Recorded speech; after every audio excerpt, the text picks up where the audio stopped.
Жили-були 3 брати. Були у них батько і мати, а у батька з матір'ю – корова. Доїли ту корову, молочко продавали, тим і жили. Тільки ось якось раз візьми корова і здохне.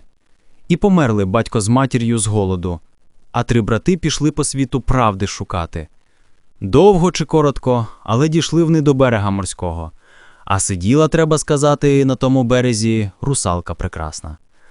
Ось і каже старший брат: «Русалка то чеклунка. Попрошу-но я її повернути нам батька і матір. Дивись, і вийде чого». І пішов до русалки. «Поверни, каже, нам тата нашого з мамою». А русалка йому у відповідь: «А 3 палки кинеш і поверну». На тому й домовилися. Старший напружився, піднатужився, але на другий зламався. Кинула його русалка в море. Утопила. Ну що ж, пішов середній брат, але й того не подужав, і його втопила стерва морська. Настала черга наймолодшого. Підходить він до русалки і каже: «А які, красуне, умови?»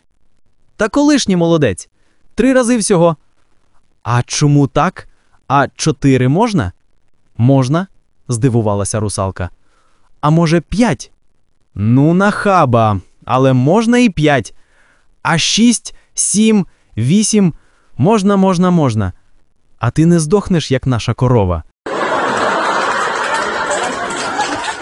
Приходить чоловік до зоопарку на роботу охоронцем влаштовуватися. Директор: «А чого охоронцем? Більше нічого робити не вмієш?» Чоловік: «Та все вмію, тільки трохи гальмую». Директор: «Це як?» Чоловік: «Ну, на старій роботі дасть начальник роботу якусь зробити. Так поки дійду до робочого місця, так вже й день закінчується». Директор: «Гаразд, є у нас робота ніби як для тебе. Будеш черепах сторожити». Наступного дня всі черепахи втекли. Директор: «Чоловіче, ну що за справи такі? Як же так? Ти всіх моїх черепах проябав». Чоловік: «Блін, сам не розумію. Відкрив я клітку, щоб погодувати, а вони як урвуть галопом». Йде полковник по території військової частини, бачить, прапорщик рядового виховує: «Лягти, встати, лягти, встати!» Підходить полковник до прапорщика і каже: «Ну що це за підхід до військової служби нелюдський? Можна ж м'якше. Накажіть, наприклад, рядовому принести вам з їдальні чаю. А коли принесе, запитайте, чому холодний, відправте назад. Принесе гарячий, запитайте, чому не солодкий. Потім, чому в склянці, а не в кружці. І так далі». Ось дивись, зупиняє воїна, що пробігає повз. «Рядовий, принеси мені з їдальні чаю. А вам холодний чи гарячий?» «Гарячий. А вам солодкий чи ні?» «Ну, солодкий. А вам в кружці чи в склянці?»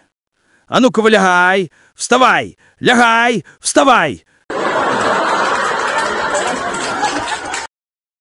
Йде зайчик по лісу, побачив білочку і закохався.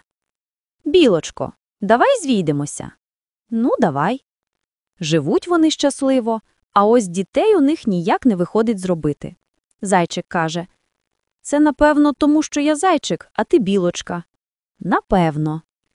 Підемо до сови поради запитаємо, вона мудра. Прийшли до сови.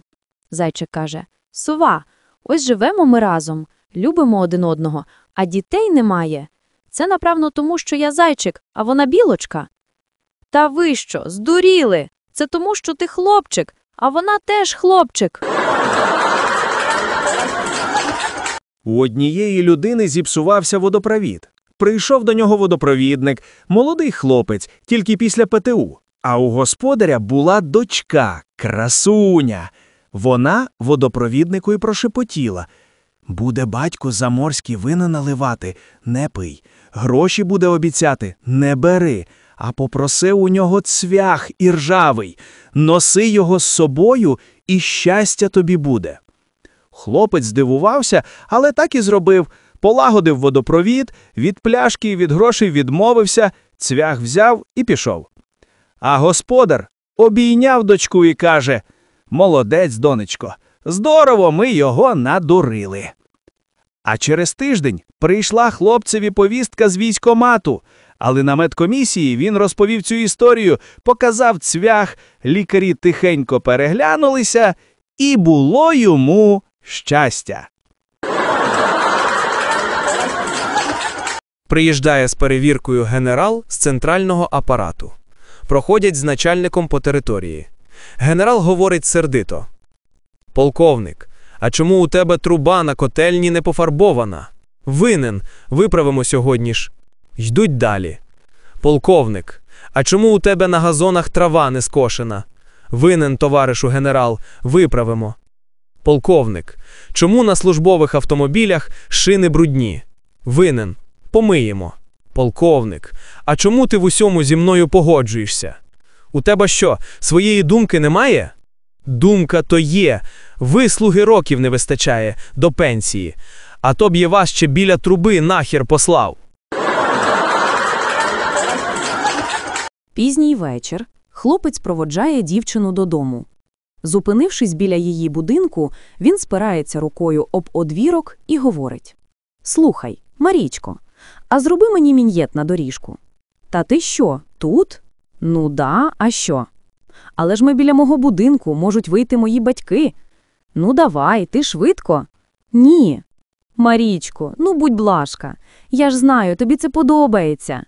«Ні». «Ти ж багато раз робила. Хіба тобі важко зробити це для мене?» «Все одно ні». І так 2 години. Після довгих умовлянь зненацька відкриваються двері, на порозі з'являється заспана молодша сестра Марічки. «Доброго вечора. Тато велів, щоб я спустилась і зробила вам мін'єт. Або ми з Марічкою удвох зробимо вам мін'єт, або ви самі собі його зробіть, або тато спуститься і ви йому зробите, але заради Бога приберіть руку з домофону». Поручик Жевський, розвалившися вранці на своєму ліжку, колупає в зубах. Випльовує щось на долоню, довго розглядає і кричить денщику: «Прошка, звідки у мене в зубах малинова кісточка? Я ж ніби з літа малини не їв». «Ну, як же, ваша благородіє? Ви вчора на балу з княжною в засос цілувалися?» «Ну і що?» «Так ось вранці вона брала мінет у пана полковника. А малина то тут при чому?» А пан полковник за преферансом розповідав, що він трахнув в жопу свого денчика за те, що той зжер цілу банку малинового варення. Підпишіться і поставте лайк, коли ваша ласка. Будьмо!